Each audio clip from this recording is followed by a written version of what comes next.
sebelum kita mempersiapkan yang terbaik, mari sama-sama kita saksikan video Voice of Pentecost.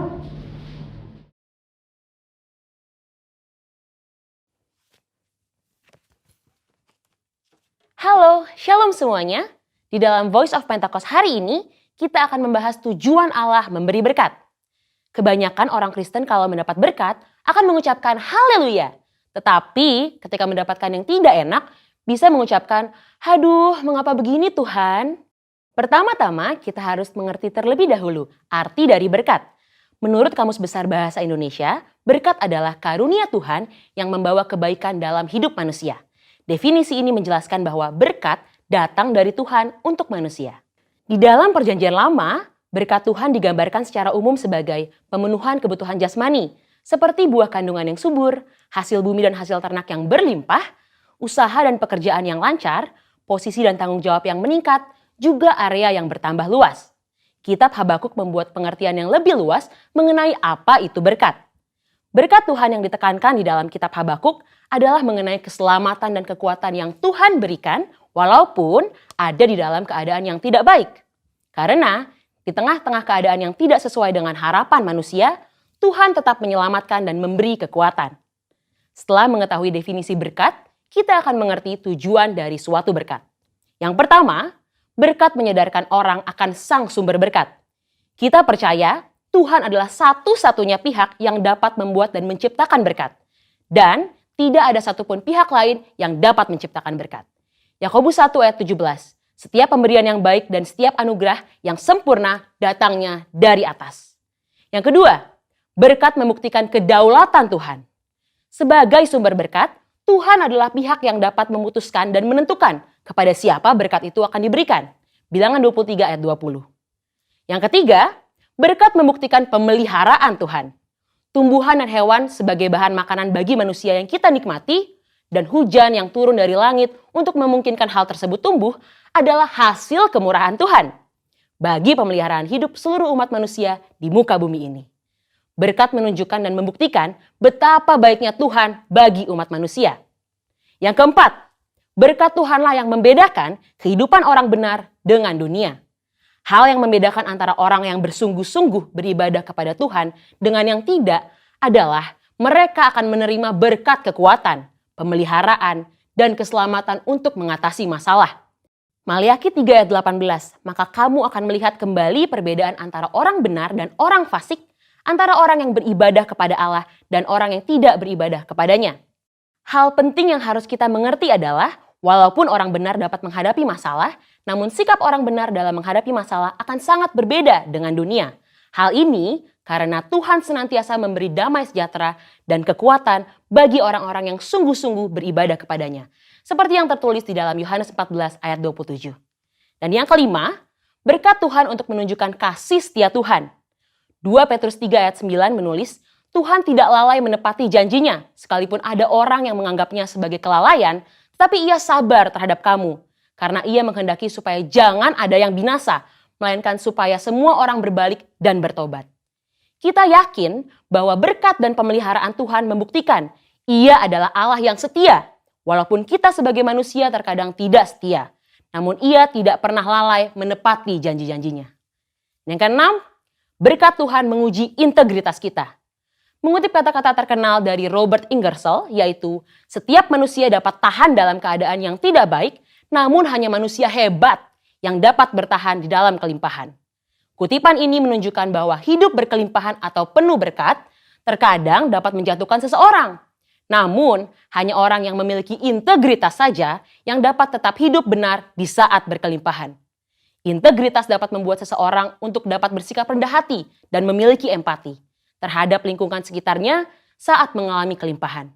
Selain itu, orang yang mempunyai integritas dapat menjaga hidupnya tetap benar, walaupun ia memiliki segala kemampuan dan kesempatan untuk berbuat apapun tanpa batasan.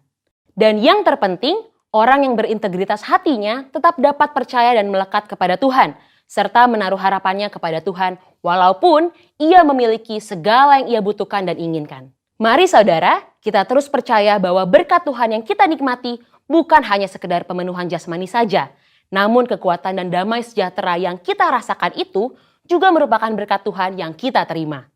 Biarlah kita senantiasa terus sadar bahwa keberadaan kita bukan hasil kekuatan kita sendiri, namun merupakan berkat Tuhan bagi kita. Jangan kita fokus pada berkatnya, namun teruslah mendekat pada sumber berkatnya, yaitu Allah sendiri di dalam kehidupan kita. Saudara, untuk penjelasan lebih lengkapnya dari tim teologi kami, jangan lupa buka link yang ada di atas atau scan QR Code yang tersedia.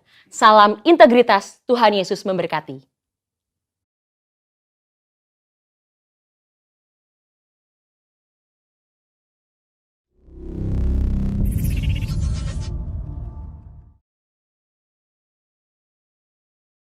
Saksikan Pentakosta yang ketiga, harus boleh dibantu.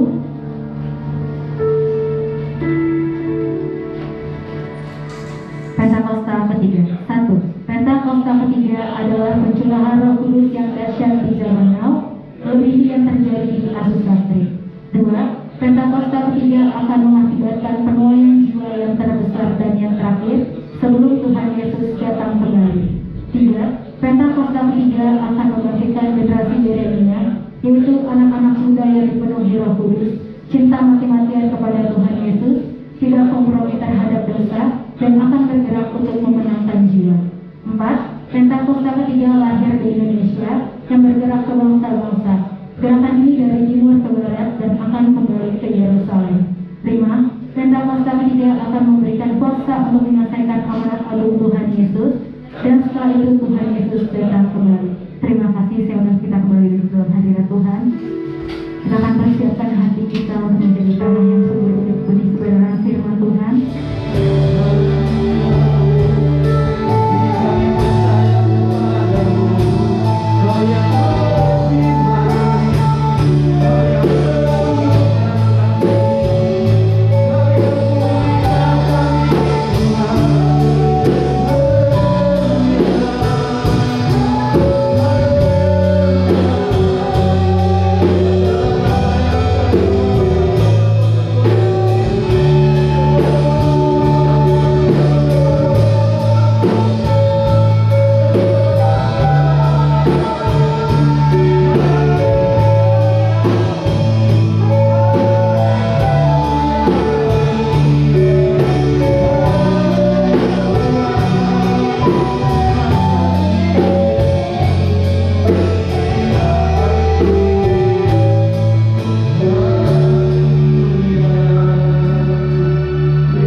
Di saatnya kami akan menemukan kebenaran firman.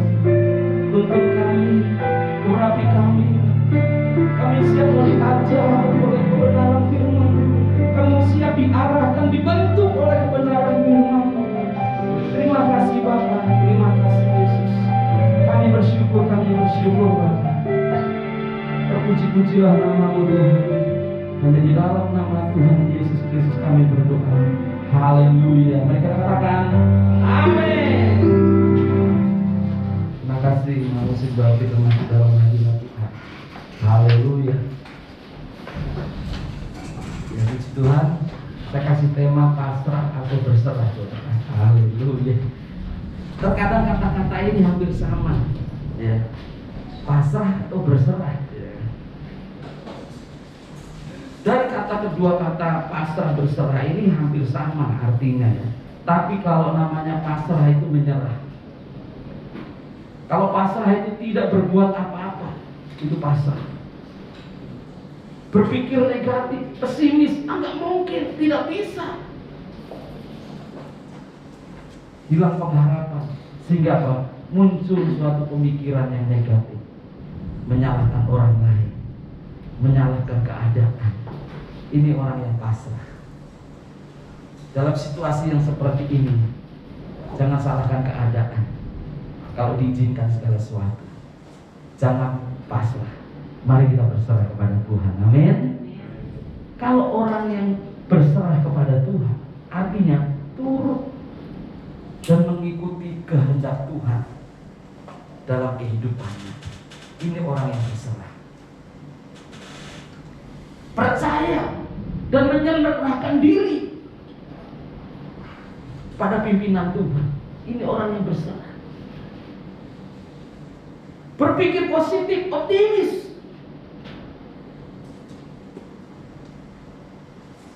Mempunyai semangat hidup.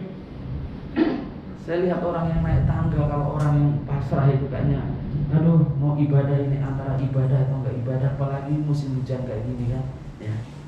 Udahlah di rumah aja sama aja pasrah. Tapi kalau orang berserah, apapun kayaknya berat, kita harus tetap melangkah. Amin. Ya. Kita bersyukur kalau kita punya Tuhan yang sangat dahsyat dan luar biasa. Ya contoh orang yang berserah itu, ya tidak putus asa walaupun apapun yang terjadi.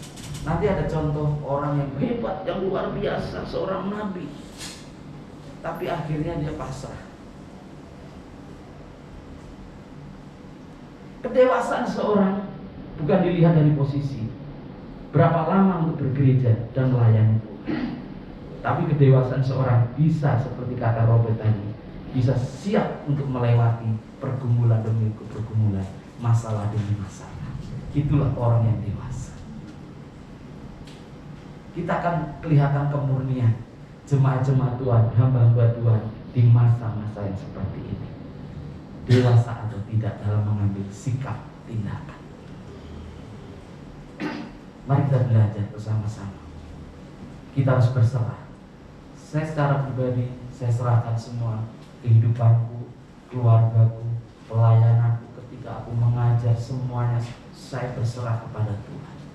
Kalau hitungan manusia, sepertinya saya tidak mampu. Tapi ketika saya berserah kepada Tuhan, bukannya semakin menurun jemaat yang saya gembalakan, tapi semakin bertambah bilangan orang yang percaya.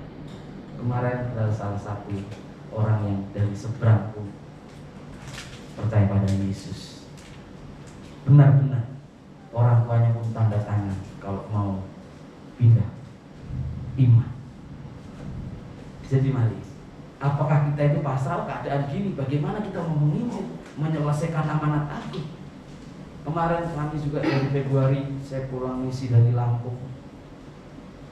Sekali saya dalam pelayanan di situ ada kurang lebih 300 sekali ibadah.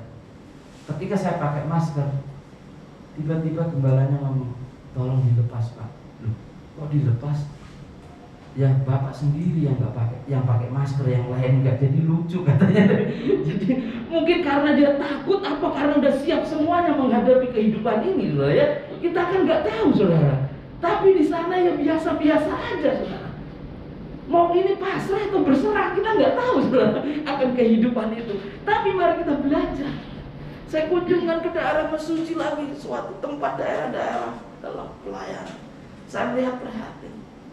Ada salah satu gereja itu ditutup bukan karena tidak ada gembala, tidak ada jemaat atau disolusi, tidak. Tapi maaf aja, pendetanya meninggal. Istrinya tidak siap. Maaf aja, anak-anaknya pindah agama.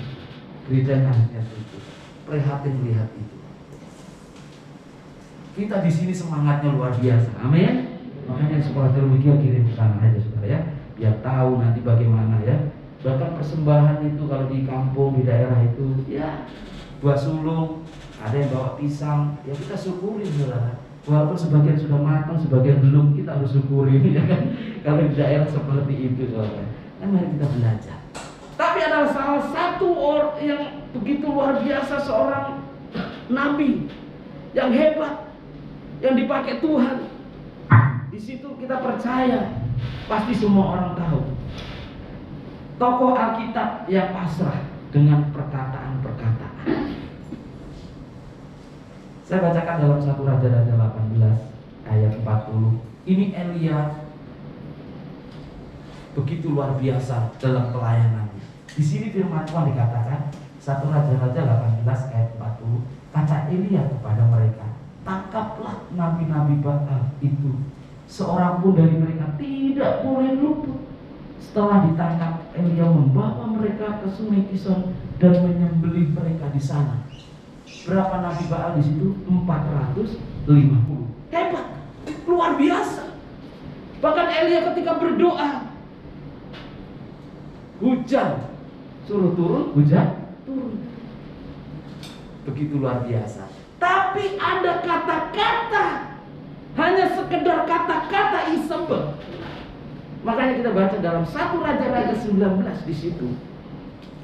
Ayat yang keempat, ayat kedua dulu, saudara ya. 1 Raja-Raja 19 ayat yang kedua. Firman Tuhan katakan, demikian firman Tuhan. Maka Isabel menyuruh seorang suruhan mengatakan kepada Elia, beginilah kiranya para Allah menghukum aku, bahkan lebih lagi daripada itu, jika besok kira-kira pada waktu ini aku tidak membuat nyawamu sama seperti nyawa salah seorang dari mereka itu. Dari kata-kata Isabel ini, apa yang didengar oleh Elia, nyatanya Elia apa yang dia lakukan? Padahal seorang nabi yang hebat, yang luar biasa. Ada seorang hamba Tuhan yang hebat, yang luar biasa, pelayanannya sampai nggak pernah pulang ke rumah. Karena apa? Pelayanan terus. Tapi ada kata-kata, saya akan buat engkau seperti mereka, seperti Nabi Baal. Apa akhirnya? Di ayat yang keempat, saudara baca. Yuk, 1 Raja-Raja 19 ayat yang keempat. Media bisa membantu. Yuk, biar kita baca dengan mantap. 3, 2, 1. Tetapi ia sendiri masuk ke padang gurun sehari perjalanan jauhnya, lalu duduk di bawah sebuah pohon ara. Kemudian ingin mati, katanya. Cukuplah itu sekarang ya Tuhan, ambillah nyawaku, sebab aku tidak lebih daripada nenek moyangku. Galau, saudara, baper, saudara, di bawah perasaan. Baru ada kata-kata, kamu gak mungkin melayani lagi, kamu gak bisa jadi hamba Tuhan, kamu tidak bisa jadi ranking, tidak bisa bekerja. Mungkin kata-kata itu ada. Kalau pelayanannya luar biasa, tapi ada kata-kata yang kayaknya seolah-olah tidak pas. Akhirnya apa? Seperti Elia tadi, rasanya ingin mati, pergi jauh lagi, saudara, di bawah pohon lagi, saudara. Bayangin, padahal tadi sekarang basmi semua nabi-nabi Baal tersebut, jangan sampai ada yang lewat.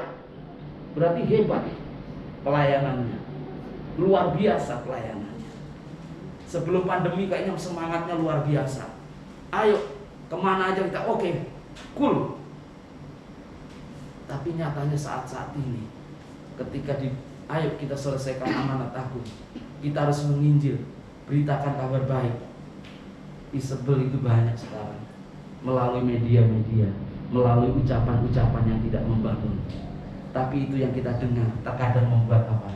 Seperti Elia, cukuplah itu sekarang ya Tuhan, ambillah nyawaku. Bayangin, putus asa. Inilah bicara bukan berserah kepada Tuhan, tapi pasrah dengan keadaan. Hari-hari ini orang banyak yang pasrah dengan keadaan. Ketika ekonomi susah ini, udahlah pasrah aja. Saya sampaikan tadi, saya pelayanan di anak muda, remaja. Setelah selesai pelayanan, tiba-tiba jangan pulang dulu Pak. Ada apa? Nggak taunya bawa aku ulang tahun. Padahal ulang tahun saya tanggal 23. Baru ketemu sekarang Pak. Jadi bapak saya bisa undang di sini katanya. Akhirnya tiup lilin lah. Setelah saya pulang ke rumah, kok rumah saya sepi.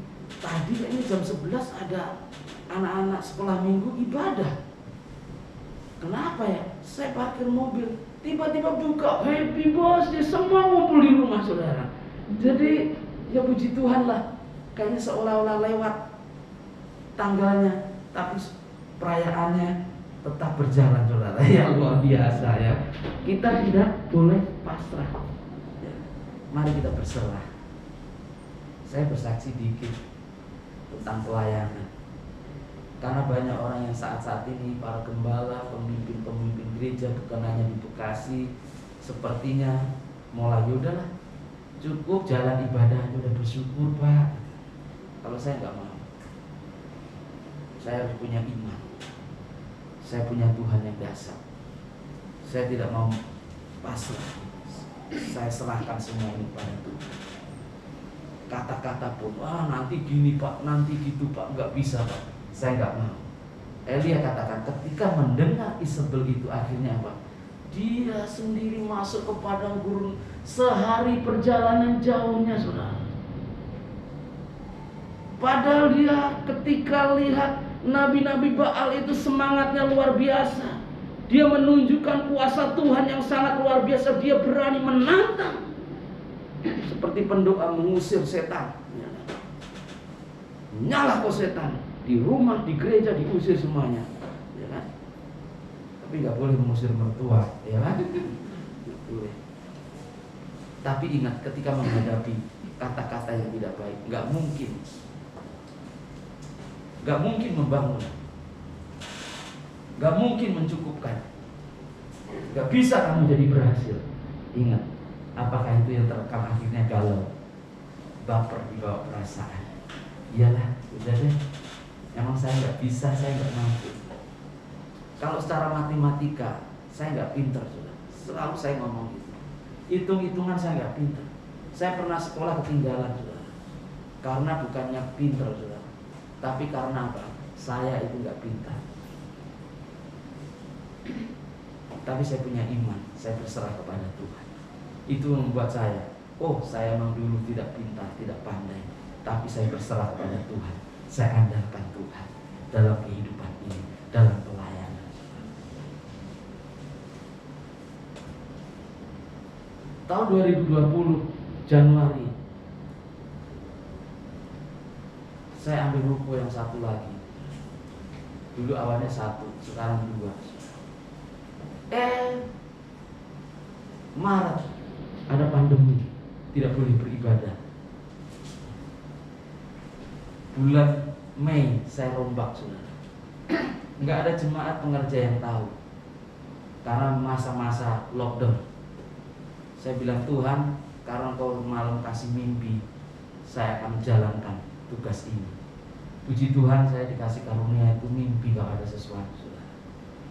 Kemarin saya ulang tahun jam 2 saya mimpi. Saya berdoa Tuhan ada apa?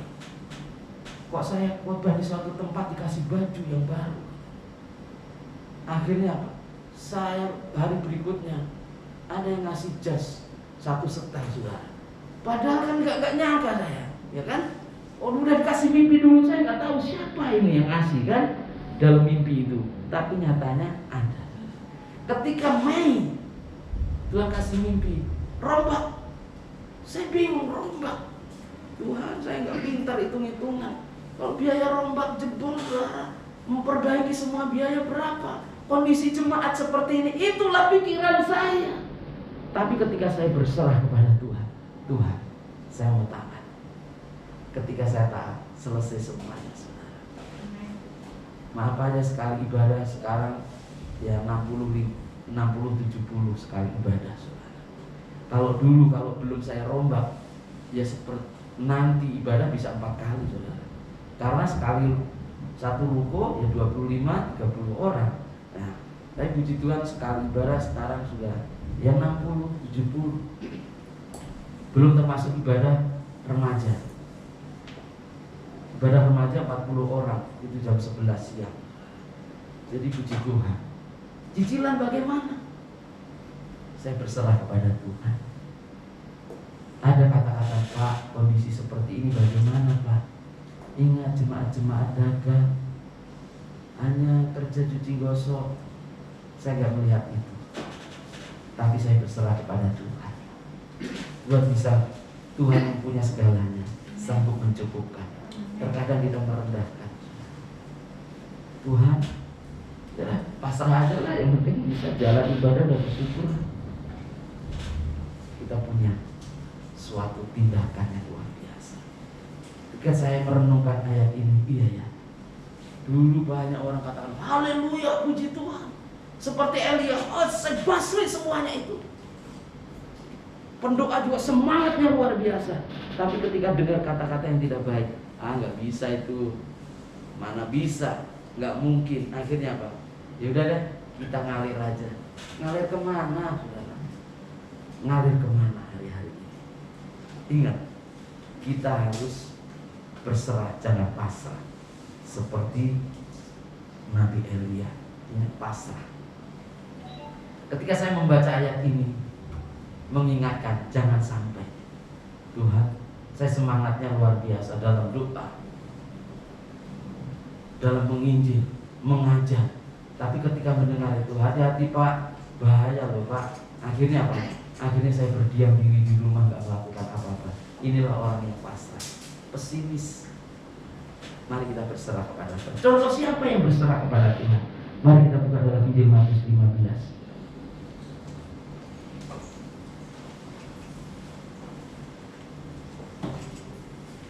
Injil Matius 15. Di situ ayat 21 sampai 28. Perumpamaan ya.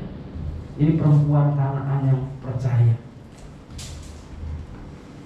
Ketika melihat kondisi keadaan di situ, ya, bahwa Injil Matius 15 ayat 21 sampai 28 menceritakan bagaimana bahwa di ayat 22 saya bacakan, maka datanglah seorang perempuan Kanaan dari daerah itu dan berseru, kasihanilah aku, ya Tuhan, anak Daud, karena anakku perempuan kerasukan setan dan sangat menderita.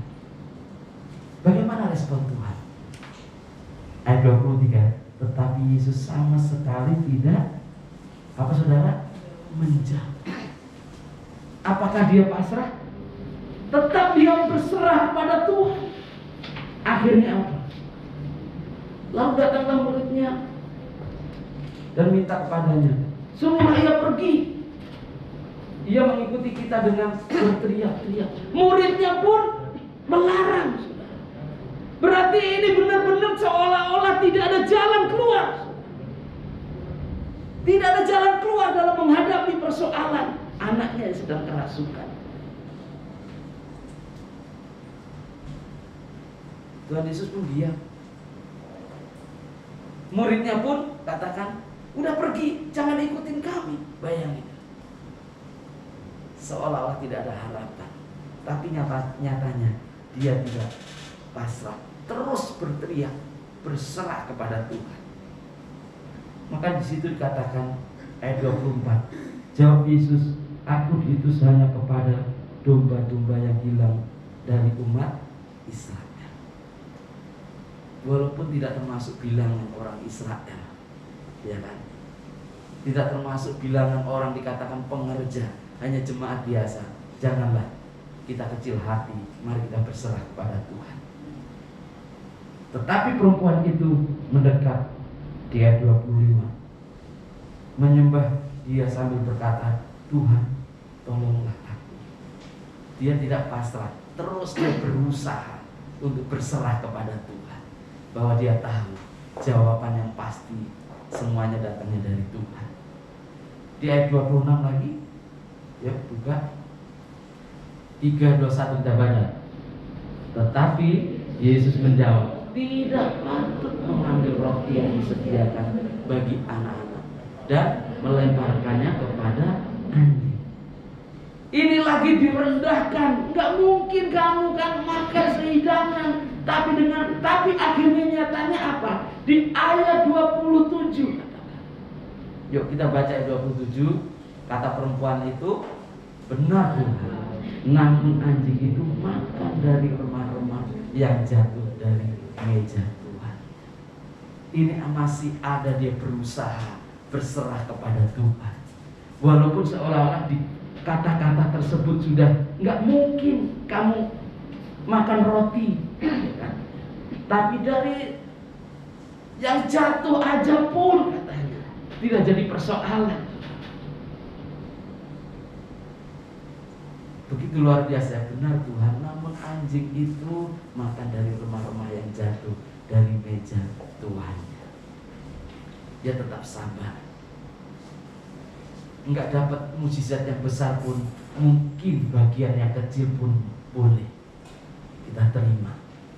Enggak mungkin kita akan memperoleh sesuatu yang besar, asal apa yang Tuhan katakan itu akan terjadi. Kita harus punya keyakinan. Ini berserah sepenuhnya perempuan ini.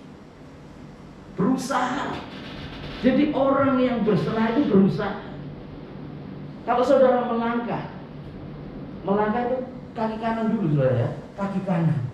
Gak mungkin kaki kiri itu langsung sama dengan kaki kanan.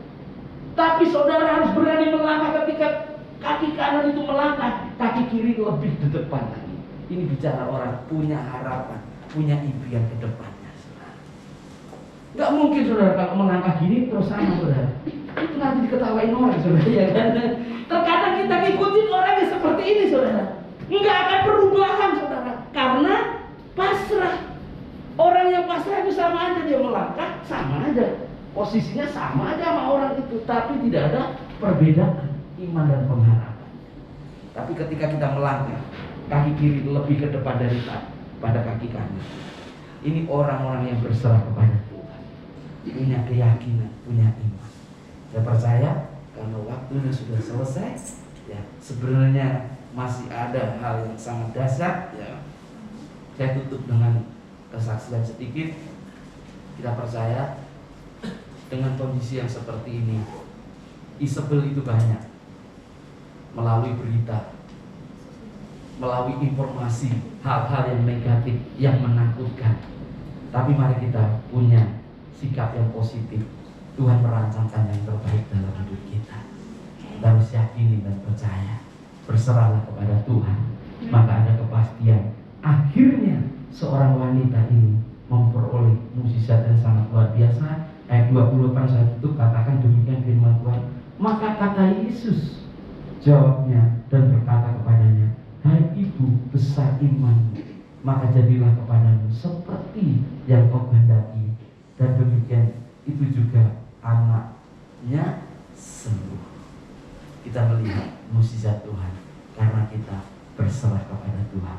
Tuhan Yesus memberkati. Mari kita bangkit berdiri bersama-sama. Oh haleluya. Haleluya. Ajar kami Tuhan untuk berserah kepada-Mu Tuhan. Ajar kami Bapa. Mungkin banyak isu-isu yang mempengaruhi keadaan umat-umat-Mu, keadaan hamba-hamba-Mu saat ini. Kata-kata yang tidak baik membuat imannya kecil, membuat imannya ragu. Tapi kami percaya, kami berserah Tuhan. Kami tidak mau menyerah dalam keadaan seperti ini. Kami tetap memberitakan kabar baik kepada semua umat manusia. Dimanapun kami berada, pakai kami Tuhan secara pribadi, lepas pribadi, gereja-Mu di tempat ini, hamba-hamba-Mu, untuk menyuarakan kebenaran yang sesungguhnya. Terima kasih, terima kasih. Haleluya, haleluya. Oh Yesus.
di tempat ini, Bapak. Terima kasih Bapak, kami bersyukur Bapak. Berkati gerejamu, apa yang direncanakan Tuhan, Engkau selalu menyediakan apa yang diperlukan gerejamu di tempat ini. Terima kasih Bapak, kami bersyukur. Terpuji-pujilah nama-Mu Bapak. Hanya di dalam nama Tuhan Yesus Kristus kami berdoa. Haleluya. Mari kita katakan amin. Terus berkati. Terima kasih untuk pelayanan hambanya. Selanjutnya kita mau dengar pengumuman sepekan. Shalom. Diberkati Tuhan pada sore malam hari ini. Di nama Tuhan, kami seluruh jemaat GP Gerahatan mengucapkan terima kasih atas pelayanan firman Tuhan oleh Bapak Pendeta Sugiarto SPDK. Kiranya Tuhan Yesus memberkati dalam setiap pelayanan Bapak. Dan yang pertama-tama kami mengundang Bapak Ibu Saudara yang baru pertama kali hadir dalam ibadah tempat ini. Apabila ada, kami mohon untuk bisa berdiri. Puji nama Tuhan, semua jemaat yang setia menjadi kerinduan kita semua untuk berdoa buat jiwa-jiwa baru datang ke tempat ini, sehingga lebih banyak lagi yang diselamatkan untuk kemuliaan nama Tuhan. Untuk pengumuman dana pembangunan amplop biru sampai dengan minggu lalu tanggal 7 Maret terkumpul 143.332.000. Dan untuk sumbangan amplop biru yang masuk pada tanggal 7 itu sebesar 464.000. Dan ada sumbangan sukarela dari 59 KK sampai dengan minggu lalu terkumpul 131.734.500 rupiah. Dan seluruh sumbangan yang sukarela yang masuk pada tanggal 7 Maret itu terkumpul 500.000. Sehingga total dana pembangunan yang sudah terkumpul adalah sebesar 276.030.500 rupiah dan sudah terpakai sebesar 54.883.000. Jadi dana yang ada sekarang saat ini terkumpul 221.147.500 rupiah untuk dan ada sumbangan bahan bangunan berupa 59 sak semen dari jemaat. Dan kami panitia mengucapkan partisipasi atas Bapak Ibu semua yang kami percaya Bapak Ibu terus untuk mendukung dalam doa dan dana serta untuk pembangunan rumah Tuhan. Untuk kegiatan sepekan yang pertama, untuk kegiatan tengah minggu masih diliburkan. Dan untuk yang kedua, tolong diperhatikan untuk ibadah Jumat Agung tanggal 2 April akan diadakan sebanyak 3 kali. Yang pertama jam 7:30 pagi, yang kedua jam 10 pagi, dan yang ketiga jam 5 sore. Untuk sekolah minggu akan ada ibadah lewat online di YouTube. Dan untuk ibadah raya minggu depan pasca tanggal 4 April 2021 akan diadakan 3 kali juga. Ibadah raya pertama jam 7:30 pagi, yang kedua jam 10 pagi, dan ibadah raya ketiga jam 5 sore. Dan ibadah pasca sekolah minggu akan dilangsungkan lewat online di YouTube. Dan yang keempat, untuk melakukan protokol kesehatan dalam ibadah, maka setiap jemaat diwajibkan mencuci tangan sebelum ibadah dan tetap menggunakan masker serta mengukur cek suhu tubuh dengan termogan dan melakukan physical distancing. Ya. Jumat Agung. Untuk paskanya hari Minggu tanggal 4 April kan? Tanggal 4 April. Jadi bersama nanti perjamuan suci. Enggak. Oh, beda. Ada. Hari Jumat itu ada. Yang Jumatnya. Jumat Agung Iya. tanggal 2. Iya. Sudah. Ya, ibadah nanti Jumat Agung tanggal 2 itu 3 kali dengan waktu yang sama. Dan untuk perayaan Paskahnya di hari Minggu tanggal 4 April diadakan juga 3 kali seperti ibadah raya. Ya. Demikian informasi dalam penanggulangan COVID-19 pada saat ibadah. Dihimbau untuk setelah ibadah selesai, Bapak Ibu Saudara semua untuk bisa langsung pulang ke rumah masing-masing. Terima kasih, Tuhan Yesus memberkati. Benar Tuhan, Kau sungguh baik Tuhan. Engkau juga baik mengutus hamba-Mu ke tempat ini, Bapak Pendeta Sugianto Tuhan, untuk mengingatkan lagi pada kami tidak boleh pasrah, kami tidak boleh menyerah, tetapi kami tetap berserah kepada-Mu. Berkati Tuhan pengembalaannya Tuhan, penghidupan dan kehidupannya. Kalau baru saja berulang tahun, kami juga berdoa untuk panjang umurnya Tuhan, Kau berkati. Pakai lebih dan lebih lagi Tuhan. Berkati Tuhan jemaat yang dipimpinnya Tuhan. Pakai lebih dan lebih lagi. Kami juga berdoa untuk gembala pembina kami beserta wakilnya, satukan mereka dalam tali kasih memenangkan bangsa. Untuk Karayon, wakil Karayon, gembala cabang, gembala ranting, gembala full kami serahkan dalam tangan-Mu Tuhan.